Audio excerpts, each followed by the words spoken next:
She demanded that I fuck her like we fuck Bin Laden. Fuck Bin Laden. Fuck Bin Laden. She wanted to fuck me harder than the military. Fuck Bin Laden. Yeah, I was just listening to that song. I was. I'm not gonna lie to you. I actually listen to Lonely Island on a genuine regular basis because I talk about my playlist all the time, but truly, like, my entire lifestyle is based off my playlists, and they're like a genuine major aspect of my life. And so I do talk about my playlist all the time because this is what I'm doing for hours and hours a day, is listening to these damn songs. And in one of my playlists is like songs that I sing to specifically, and in that playlist is that song, Finest Girl, Bin Laden, the Lonely Island song. And because I think that song is genuinely one of the funniest, like, it's gotta be one of my favorite bits of all time. Like, I just think it's so good. I think that movie is great. Popstar is a very good movie, and I just love The Lonely Island, and I love Andy Samberg and whatever, and I love Andy Samberg. I have a friend who her number one crush is Andy Samberg in Brooklyn Nine-Nine. Like, that's her number one. And I'm like, dude, that makes sense. Like, dude, honestly, that makes so much sense. When it's not necessarily my type, like, I just want to say, I completely understand, but it's just not my type to, like, go for, like, a Paul Rudd, but I completely understand. But I wouldn't say that's, like, what I lean towards, is, like, a Paul Ruddy, or, like, even, like, a Michael Cera-y, or, like, I don't know. I don't lean towards that, like, nice guy, like, Steve Carell dad trope. I don't lean for that. But that being said, if you do lean for that, Andy Samberg is, like, he's kind of perfect. He's funny, he's goofy, he's sexy, he's hot. He is, like, a little boy, but he's so respectful of his wife. Honestly, and this goes back to what my true belief is, which is the hottest thing about men is their spouses or their wives or their girlfriends. Like, that's the hottest thing. Like, I'm sorry, but if Role Model dated, like, a girl from his hometown, no offense, I'm just saying, but, like, then I still probably would not know who Role Model is. But because he dated Emma Chamberlain, I'm like, okay, well, you're really cool. You know what I mean? And so, based on who you date, it really does say a lot about you. I recently saw this thing that was like, if you were told by a friend, I know how much you love yourself based on who you chose to love you. I said that so bad, but you know what I'm talking about. Like, your partner represents how much you love yourself, right? It's like the perks of being a wallflower quote. And, like, how would you feel about that statement? And for me, like, there's not a doubt in my mind that I would be like, damn, like, you know how much I love myself because of my partner. You know what I'm saying? Like, that's always been my MO of, like, girl, I expect princess treatment, and I, quite frankly, so far in my life, I've gotten princess treatment, and I don't plan on not getting princess treatment. But same thing with Joe Jonas. Like, the coolest thing about Joe Jonas is Sophie Turner. And the coolest thing about Role Model is Emma Chamberlain. And the coolest thing about Andy Samberg is the fact that he loves his wife so fucking much. Like, and that's why, like, John Mulaney, even though, once again, he's, like, the daddy type, that's not what I meant to say. He's, like, the dad-esque type, and it's not my particular taste, but I understand it. But he was hot because of his wife, and then he obviously, like, did a pretty morally, I would say it's not great. I would say what he did wasn't great. A pretty ambiguously wrong thing to do to a woman is to, like, say, I don't want kids, and then immediately in the next relationship you have a kid for, like, and after, like, 10 or 15 years of that relationship. Like, that's crazy. That is crazy. Because he was so, like, I don't want kids. Like, that's crazy. I'm sorry. But at the same time, I saw his special about, I forget what he called it, but it was the special where he explained everything, and I thought it was actually a great special because I think, like, talking about addiction is very interesting, and I like to hear, I don't know, I think his experience was very interesting in terms of my taste of, like, I like to hear about people's perspectives of hard situations, and he was kind of talking about everything very bluntly, and I like to watch that. That's like my favorite type of thing. And so I watched it, and it was funny. He was very self-aware. He did not talk about his divorce at all, besides saying, like, I got a divorce. But even him, after he did that, I found him, like, genuinely less attractive than I did before. And so because of that, I don't know. And that's also why, may I add, that's also why, like, when older men date, like, if you're, like, in your 50s and you're dating someone that's 21, like the Leonardo DiCaprio gross-esque, pedophilia-esque shit, I literally do not see that person as an attractive person. It literally is like a switch, I swear. I just can't. I'm literally just like, you're pathetic. Like, in my mind, genuinely, if, like, a 50-year-old is dating a 22-year-old, I'm just like, you're a loser! You're a loser! You're a loser, man. Like, I'm sorry. But it's like me being like, I want to hang out with a 3-year-old. A 3-year-old is my best friend. And me, well, that's sweet. But, like, take away the sweetness factor because it's like you can emotionally have the same level of maturity as someone half your age. Like, you're a loser. You haven't grown up. You haven't matured. Like, that's not cool. That's not why you're on the earth, brother. You're on the earth to grow. And I don't know. But once again, you know, want to know the hottest thing about Hugh Jackman? Is the fact that he, like, doesn't even register Zendaya as a beauty. Like, he dates age appropriately. That's what's hot about him. Whatever. You guys see what I'm saying. So once again, the hottest thing about Andy Samberg is he's so loyal to his wife and so, like, complimentary and respectful and all those things. And so I completely understand the Andy Samberg. It's just not, like, would I date him? Of course. Like, I'm just like you. I'm a red-blooded American, baby. Like, of course I would date Andy Samberg. You're insane to say you wouldn't. He's so charming. But he's not my particular taste. You know what I'm saying? Speaking of Joe Curie check-in, we gotta do our, like, weekly Joe Curie check-in. Because it is a weekly basis for me. It is a weekly thing that, like, comes in my mind is, where is Joe Curie and what is he doing? And so the last I've heard of him was, he was in my dreams. He was in my dreams again. Oh, man.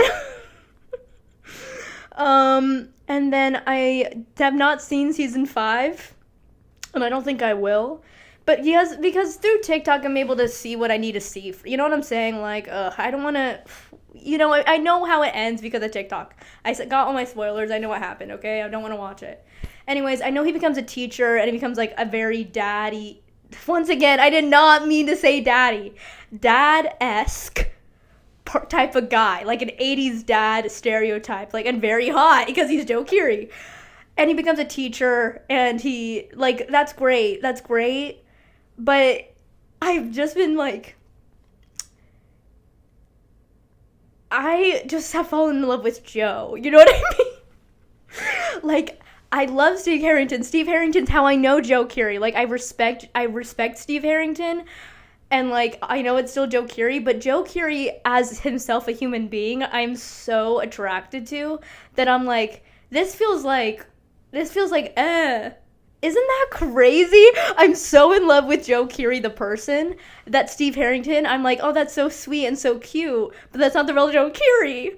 And so I'm, like, sexually attracted to just Joe Curie as a human being. That's crazy, dude. But that's where I'm at because he's literally at this point. I'm like, look, I don't know how, but if I'm dreaming about someone regularly in my head, I'm sorry, but that has to be something. That's not just a coincidence. Like, if I'm dreaming about the same person on a weekly basis, that must mean there's a predominant message being sent to me that, like, I'm gonna marry him or something. And if it's not marriage, I understand. I don't even know if I want to be married. But you know what I'm saying? Like, there's just some sort of thing in the universe that's pulling me to him, and he's being pushed towards me. I mean, we're both in New York. Like, okay, like, that's simple. I know everything about him, so, like, there's half the battle done. Like, it doesn't even matter. But yeah, I just know that he's, like, he's just meant for me. Like, I just don't know. I that's the thing. You guys are like cutesy, like, oh, like, I love, like, Jonathan Taylor Thomas. Like, I used to draw hearts in my. No. When I have a celebrity crush, it's not like cutesy. It's like, I yearn. I want to slam my head into a wall. Like a cement fucking wall and just like break my skull because I'm so in love with this celebrity. And I like, the last time it was truly really bad where I like couldn't think, I couldn't breathe, I couldn't like, it was like a medical issue because I had such a crush on a celebrity, which is so embarrassing because it's so parasocial. But it's just like, I know my audience, I know what he would like, and I know that he would like me. And I know that our star signs align because, you know, the first thing I do when I see someone astrologically is like, I'm like, are we compatible? And like, so far all my celebrity crushes and I are. So like, what? You know? But the last time it was really, really bad was Will Kirby from season 2 of Big Brother. Now look, I'm a survivor. Oh my God. I'm a survivor girl. That's why I am the way that I am. Like literally, if I gave you like a Maya Caress like survival kit, it would be every season of Survivor in order to understand the person that I am in my heart. You know what I'm saying? My mom was watching Survivor when she was pregnant with me, and I've been watching it ever since. That's how embedded I am into Survivor. I never gave Big Brother a real taste, you know, because to me Big Brother was like the trashy, I hate to say it, but it's true. It was like the trashy one. I just never watched it. And then honestly, once again, I cannot say enough for how powerful TikTok is because never even wanted to watch it. Always was like, that's lower grade. That's like whatever. Like, I like reality television, but I like it from a psychological standpoint. Big Brother is just like a bunch of idiots, right? That's what I thought. And I was ignorant and I was judgmental. And that's just another lesson for me to not be judgmental because I saw an edit on TikTok of Will Kirby from season 2 because I was watching The Traitors. That's actually what happened. I was watching The Traitors and like Will Kirby was on The Traitors and I was like, okay, like I don't know who this is, LOL. Sorry, I have 2 candles lit and I'm literally like, is my entire house gonna burn down? I can't tell. I think it's chill. If it's not, you'll know. I think we're chilling like a villain though. Clock that. I don't know why I'm talking about this. I have actual things I want to talk about. I'm talking about Will Kirby from season 2 of Big Brother, which is so relevant. It's literally not. But I'm just going to finish up my story. I watched The Traitors, and he did a little cameo, and I was like, who is this guy? And then I saw a TikTok of what he looked like when he was actually on Big Brother. You guys, let me tell you about Will Kirby. Hey. Let me tell you about Will Kirby season 2 Big Brother. Will Kirby season 2 Big Brother is the most charismatic, sexual, like animalistically attractive person I've ever seen in my life. He created Big Brother. And what I mean by that is he was a contestant, right? But he is the reason that Big Brother exists is because of him. So he like created the cameo. He didn't create the cameo, but the cameo, what I mean by cameo, he created the like interview that reality television has now, being a mastermind to the camera and talking to the audience in an extremely charismatic way. I'm sorry, but charismatic is like his middle name. You know what I'm saying? Like he could charm anyone into anything. And then in like, he was playing all of them and he was like, you know, psychologically a mastermind of the show and like won the game. But to their faces, he was extremely like, yeah, whatever you want. And like, just not how he appeared on the interviews. And he's the reason Big Brother, I think, is successful is because people saw that. And he's like the ultimate cool guy. He's a doctor. Like, what? He's a doctor. And he is just the most attractive person I've ever seen in my life. I just don't know what to say. Like, he's so fucking hot. Do yourself a favor. Like, don't even do this for me. I'm saying this for you. Just look up Will Kirby season 2 edit on TikTok. It will take you like 2 seconds. And it will genuinely, I think for me, if you want to know anything about Maya Caress, that is the ultimate type for me, is Will Kirby. Whew, I like literally feel like I just ran a marathon talking about Will Kirby. But basically, because it's Big Brother, the whole thing is like it's 24/7 being watched. It's like the Truman Show for Big Brother, which actually is more psychological than I gave it credit for in the past. I actually watched both seasons of Will Kirby on Big Brother, and I actually think it is much better than I originally thought. I really like the concept of the show. I don't know if I would watch it now. Similarly to Survivor, like the first 20 seasons, and I know that sounds maybe really like that's like insane to say, but it's true. Like the first 10 years of the show are like just some of the best television I could ever recommend to someone. Just like you're gonna, I don't know, I love it. I love LOVE, am in love with it. Same thing with Big Brother is like, and now it's like a bunch of rules and like I don't know, it's like different now. And it used to be just like perfect television and like watching humanity in front of your eyes and a microcosm of the world in front of your eyes. Like it was perfect. And Will Kirby, for me, the last time I was like truly like in heartache, throwing up, like couldn't stop thinking about him, was truly in love. He was in my dreams. I had pictures of him on my wall. Like it was just like really bad celebrity crush was him. And that was my senior year of college. So that was about a year ago. No, that was earlier this year. Oh my god, that was earlier this. No, oh my gosh, it's 2026. Oh my gosh, that was literally last year. Oh my gosh. Hey, happy fucking New Year's, you guys. Ah! Happy New Year. Yeah, my sister came for New Year's. I was very, very happy. I love my little sister Ray Ray, my little Ray Ray bear.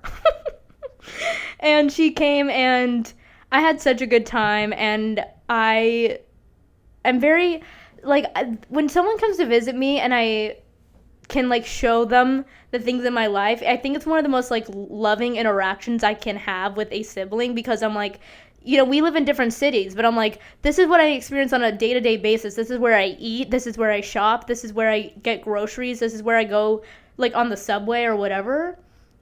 It's just, like, so, it's such a way of communicating, like, this is what I do, and I want to share that with you. Once again, I'm checking my candle. Sorry. I, like, can't tell if I'm going to burn my house down or not. I really can't.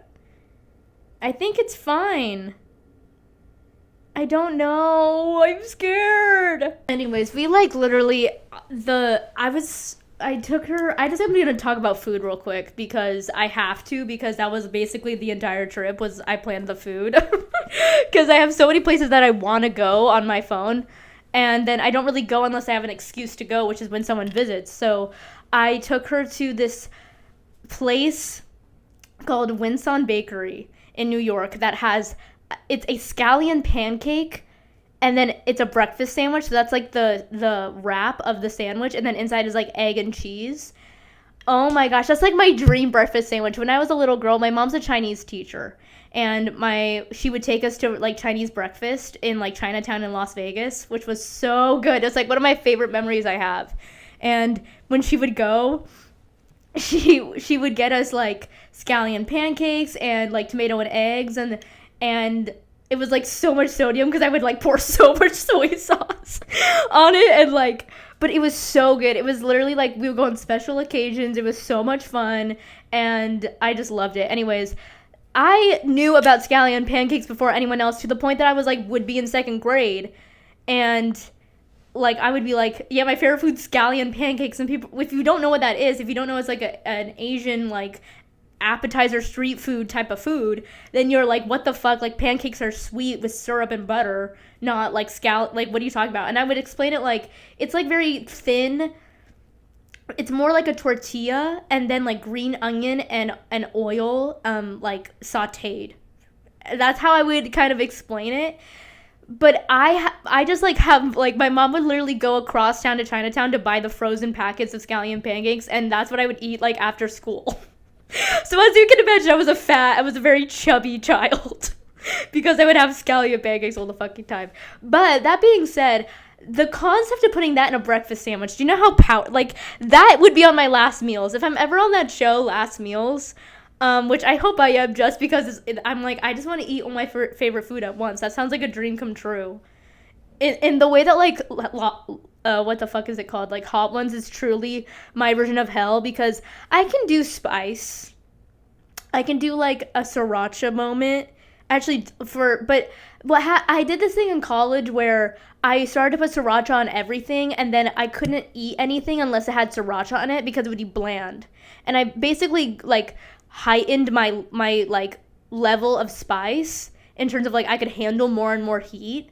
But then I'm like, I can't function in my life because if I have even like creme brulee, I can't taste the subtleties. It's like ruining my palate. So I had to back off the spice and like, and now I enjoy spice. I prefer like a Cajun spice, like a Five Guys Cajun fry, or like a cilantro ranch from Cafe Rio. Shout out to Cafe Rio. Shout out to Cafe Rio. Oh my gosh, literally, if you have eaten at a Cafe Rio, I'm talking Utah or Nevada, you are one of the few that truly understands the power of Cafe Rio. It is so good. Every time I'm in Vegas, I get two things. I get Cafe Rio and I get In-N-Out. Obviously, I get In-N-Out. And Cafe Rio, man. I literally make copycat recipes in my own kitchen because I crave Cafe Rio so much. And by the way, my order is sweet pork nachos with cilantro ranch. Oh, I would do anything. But nonetheless, let's go back to the scallion pancake of it all. Okay. That's like my dream breakfast sandwich. So I took Rary to go there. And it was so good. It was my dream breakfast sandwich, like I keep on saying. And then we had the cheeseburger of it as well, which was so friggin' good. I highly recommend it. It's called Win Sun Bakery, and it's like in like Soho-esque area. That's not right, but it's near Soho. It's either in Soho or near Soho. Okay, I'm not good at New York directions yet, and I hope to be better at it soon. But then I also took her to Chinatown, and we went to like this like really fresh, it's called like hand pulled noodles, and it's like so fresh, like stretching the noodles by hand. Obviously it's in the name, but you literally see them do it and you're like, wow, that's cool. And then you go downstairs and you eat it, and it was just like the best thing ever. Like, there's nothing better than hand pulled noodles. Like, I'm sorry, there's not. And also, this place was, like, so fucking busy. I'm like, if you think you work hard, go to Chinatown and see hand-pulled noodles. And, like, a Chinese restaurant, like, working at peak time. These people, it's like watching rush hour happen at a Starbucks when everyone's, like, about to go. It's like 7 a.m. at a Starbucks. You know what I'm saying? It's just, like, people working with, like, you have to be in a flow state. You have to be so locked in of, like, a meditative, like, because there's so much going on. I worked in a drive-thru once in my life. I worked at McDonald's. Can you believe that? I worked at McDonald's. And some people in my family don't even know that, because I worked there for, like, not even 3 months. I worked there for, like, 2.5 months, because it was very much a transitional job for me. It was not a job that I knew I would have for a long time, but I had a friend that worked there and I really liked her, and she was Australian, and she was just like very, very, very funny. And so I was like, okay, bet, I need a job, and she could get me a job there, and it's walking distance, and I would get free McDonald's. Like, okay, bet. And so I worked there for like 2.5 months, and it was really hard. It was honestly like, it was to the type of hard where you're like questioning things in your life. You know what I'm saying? It was very hard because like a lot of the jobs I worked in college, it was extremely understaffed. And so I'm like, if we had the proper staffing, this job would be still challenging, but not impossible. You know what I mean? Like, and I also worked at Domino's, which is so crazy once again, but I worked at Domino's. And, which actually, when we were properly staffed, was not bad. Because the people that worked at Domino's were, like, super chill and honestly high out of their minds. I just want you to know, anyone going to Domino's in Hawaii, specifically Oahu, North Shore, everyone is high. Every single person in that Domino's is high out of their fucking mind to the point that they can't even speak. Okay? And they are smoking in the back. And they are smoking in their cars.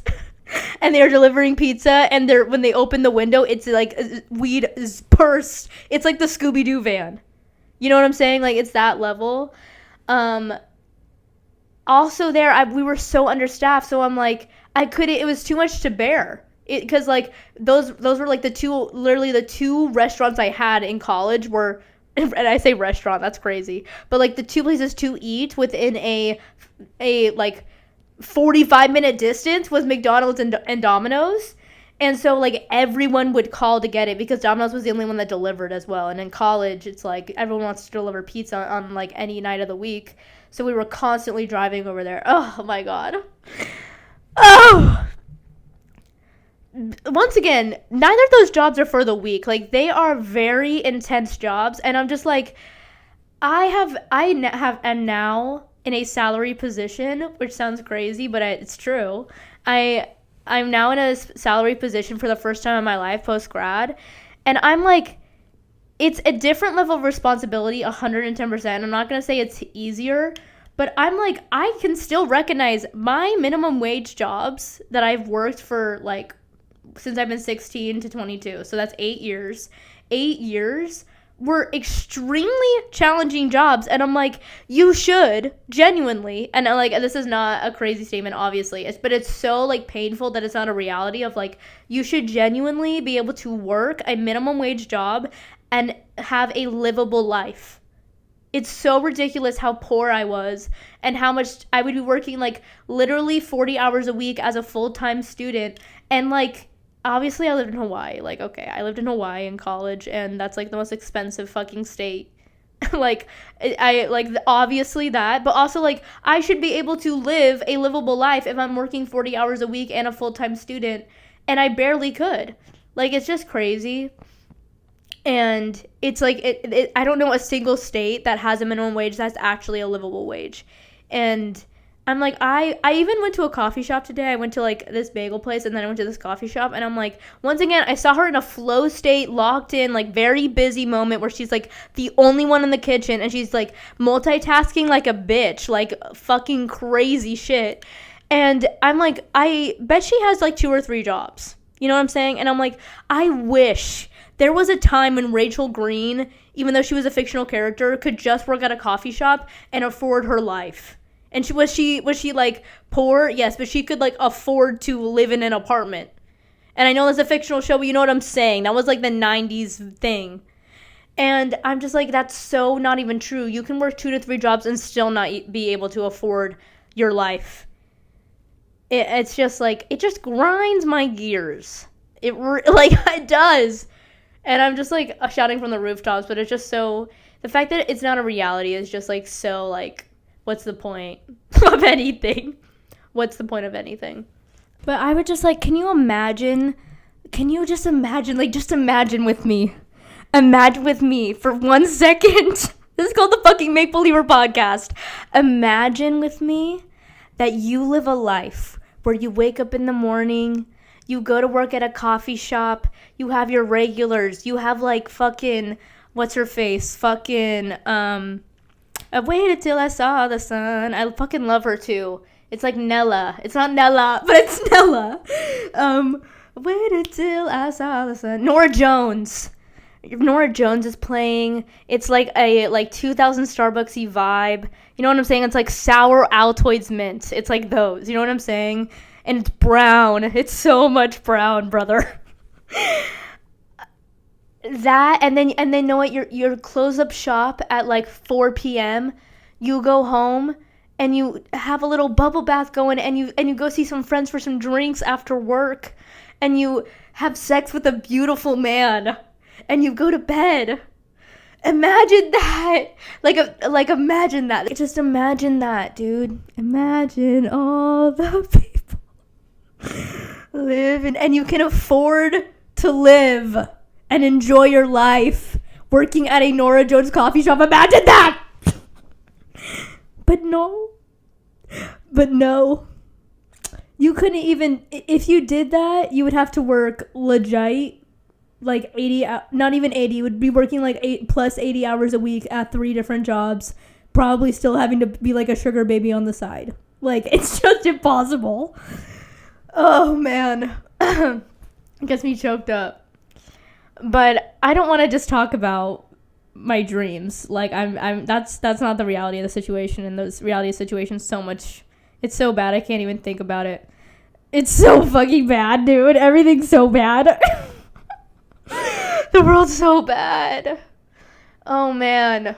You know what I mean? Like, man, dude, I'm so bad. Why is the world so bad? Right now, because of everything going on, like, no one can afford anything. Everyone's depressed.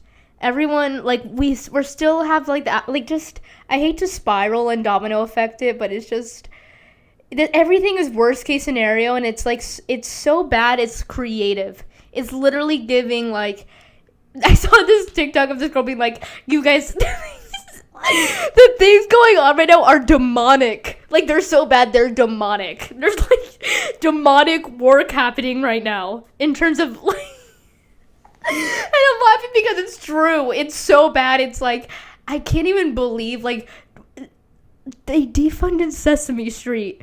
Do you know how crazy that is? Like, there's the lack of things wrong. Sesame Street is a gift. It's a gift to the universe. It is like zero bad things about Sesame Street, and they defunded it. Like, that's like, do you hear that silence? That's how I feel. It's just like it's not funny. It's not fucking funny. It's so real. It's so bad. You know what I mean? I can't, like, once again, it's so overwhelming. But anyways, I want to talk about a Christmas gift I got, because this year my family really came like hard with the gifts. And what I mean by that is every single one of us, this was an important year for my family. All of my family is like not living with each other. We're all in a different state. Like, it's like crazy, except for my parents. And you know, like, in the past, gifts have not really been a huge deal because my sister, like, we've all been poor. And now we're like we're all like post grad with a job, and so we can finally like put a little more effort and a little more moolah into some gifts. So we were like really gonna put in an effort and try to like communicate through gifts that we love each other. So we came in seriously this year, and I was really proud of my gift. And my sister got me a gift, and I want to say, like, genuinely, every single one of my sisters, I could give you like a 40-minute rant about how great every single one of these presents was. I've truly told them over and over again how thankful I was and how much I felt seen and heard through these gifts. I was just like, you knew what scents I liked, you knew what colors I liked, you knew like this is what I needed, and everything was perfect. Okay, but the true winner for me, the best gift of the whole fucking thing for me, was I got a Trailer Trash Tammy calendar. Now, I'm a Trailer Trash Tammy fan. Actually, 3 of my sisters that I know of are. Like, I'm a huge fan. I've been watching her for years. I just, like, love her. I love her. I'm sorry. And she's just everything I love. I don't know. I just love her. My sister got me a Trailer Trash Tammy calendar, and Trailer Trash Tammy is topless in every single shot on this calendar, and I'm just like, this is the best thing I've ever owned. Like, I just feel so seen right now. I'm just like, this is just, I cannot recommend, like, obviously I'm not associated with her. I would, like, kiss her sandals, the ground that she walks on. Like, I love her. I'm not associated with her at all, but truly this is like the best gift I could have gotten. And I was thinking about, like, when I first got it, I was like, I'm putting this in my living room. But then I was like, I live with 2 gay men who I'm like, I don't know if they want to, like, I just don't want to offend anyone. And I don't think her body's offensive. I think her body is genuinely, she has the best body. Like let's just be honest, she has the best body in the world. But I just don't want to I just don't want to make anyone feel uncomfortable because she is nude. And so I'm like, okay, I'm just going to display it very boldly in my room. And that's what I've done. And I also made a vision board. And it's just like, it brings me joy. Like, literally, if you want to buy something for someone in the future that every single time they look at that item, they smile and they think of you, that is Trailer Trash Tammy calendar for me. It's just like, every time I look at it, I'm just like, yeah, like, thank you. Like, it just makes me smile. It makes me feel warm inside. It makes me feel seen that my sister got this for me, because she, like, and I couldn't open it in front of my family, in front of my, like, very, like, Christian family, but it's just, like, it's just the best gift I've ever gotten. Like, I cannot emphasize enough how much I love it. So that's what I got for Christmas. I just wanted to give that a little shout out real quick. And then I also wanted to talk about the media I've been taking in. So obviously I finished Heated Rivalry. I talked about Heated Rivalry last week, and I finished it this week, and it was literally great. It was great. It was so good, and I want them to be in everything ever. I need one of them in a White Lotus. Please. Please. My crown fell off. Please. Okay, sorry. My crown fell off. Things got a little crazy there. Okay, I can calm down. Things got pretty crazy right there. Okay, wow. Let me sit a little more. Let me have a little more dignity. Damn. Let me have a little more dignity. Okay. I just very much enjoyed Heated Rivalry. Moving on. I also watched a couple movies that I hadn't watched that I needed to watch. So I watched Eddington with Pedro Pascal and Joaquin Phoenix. That movie was great. I just want to say something about Pedro Pascal really quick. I only own 2 t-shirts. I'm not really a t-shirt girl. I'm open to becoming a t-shirt girl. I just don't have them. So really the only t-shirt I have is Pedro Pascal. And I once again, I have a true deep longing in a dangerous way about Pedro Pascal.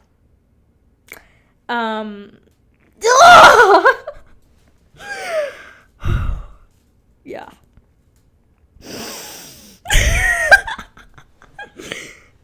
Oh, sorry, I'm just having flashbacks. Okay. But I saw him in Eddington, and I was like, he knows how to take care of you. When he just is one of those actors. He's honestly weirdly like Jennifer Aniston. I don't know. There's just something about seeing them on screen that you're like, I feel like it's a personal family friend on screen. I don't know. It's just a familiarity that he makes you feel. He makes you feel cozy.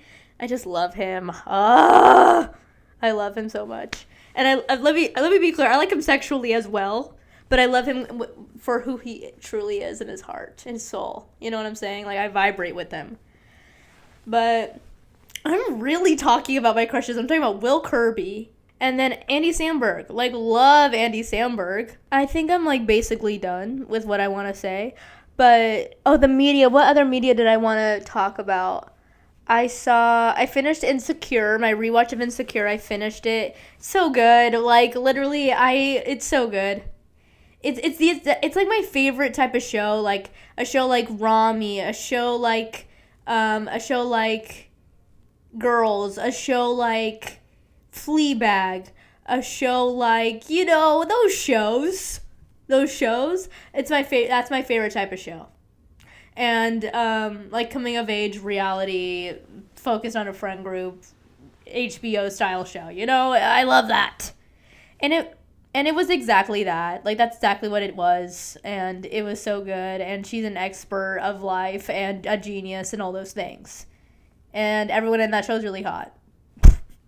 Everyone in that show is really hot, especially Jay Ellis. Hi! Ellis is extremely attractive. And he's literally the most attractive person I've ever seen in my life. And it's fine. It's fine. Everyone in that show is so attractive. I can't. But it was so good.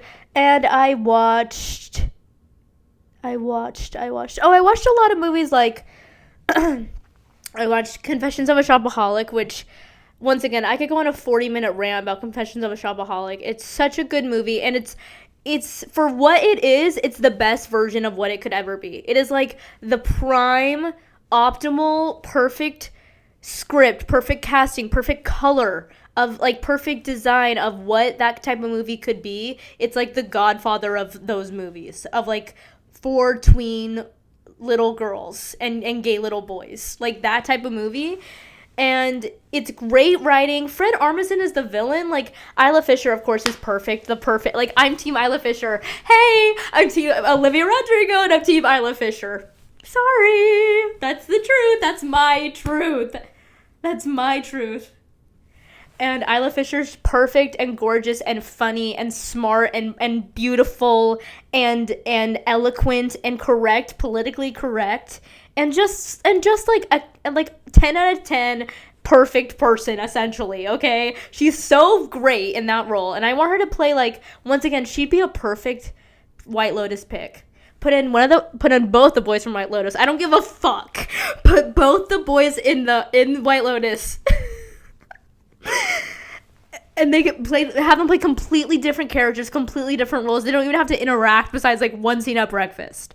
But like put both of them in it and put Isla Fisher in it. Okay, I literally have like no storage on my phone, so I'm very sorry. This is an abrupt ending. This is an emergency ending, and I love you and bye.